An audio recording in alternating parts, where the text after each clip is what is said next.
welcome to Redacted Tonight. This is the comedy show where Americans in America covering American news are called foreign agents. Yes, indeed. Welcome to the show that has more truth in it than your nightly news, and yet the attacks on Venezuela continue, and NBC News was on it. Outrage over shortages of food, medicine, and now electricity. Earlier this week, a massive nationwide blackout left most of Venezuela in the dark. For this woman, no power means no respirator. Entire hospitals have gone dark. Oh my God, this sounds horrible. How did this happen? Was it gremlins? Was it Russian hackers? Was it R. Kelly?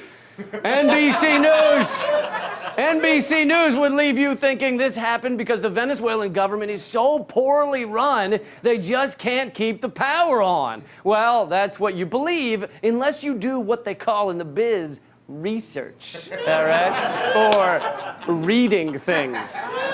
NBC News is allergic to that type of stuff. But the Gray Zone Project has revealed that a 2010 U.S. regime change blueprint proposed Venezuelan electricity blackouts could be used as watershed events for galvanizing public unrest.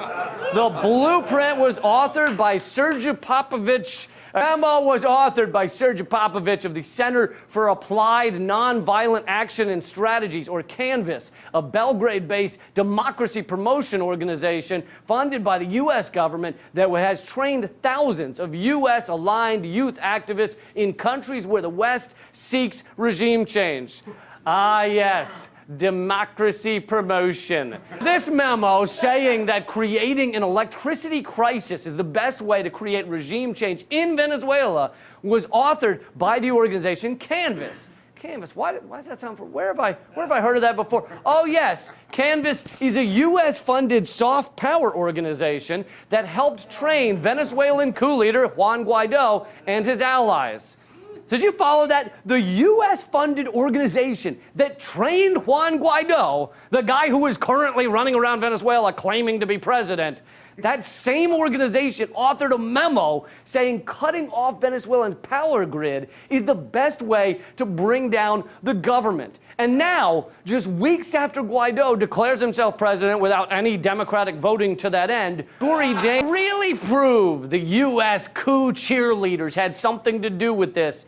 You'd have to show they had foreknowledge of the plan, and that you know, no one is going to reveal that, right? This is the point in the movie where Senator Marco Rubio goes, "Hold my beer."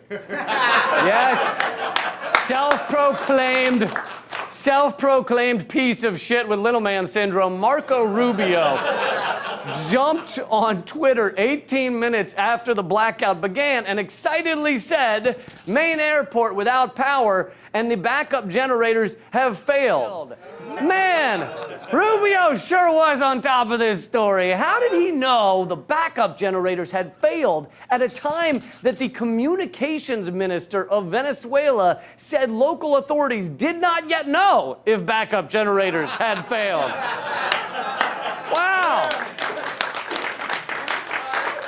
Marco Rubio can predict the future.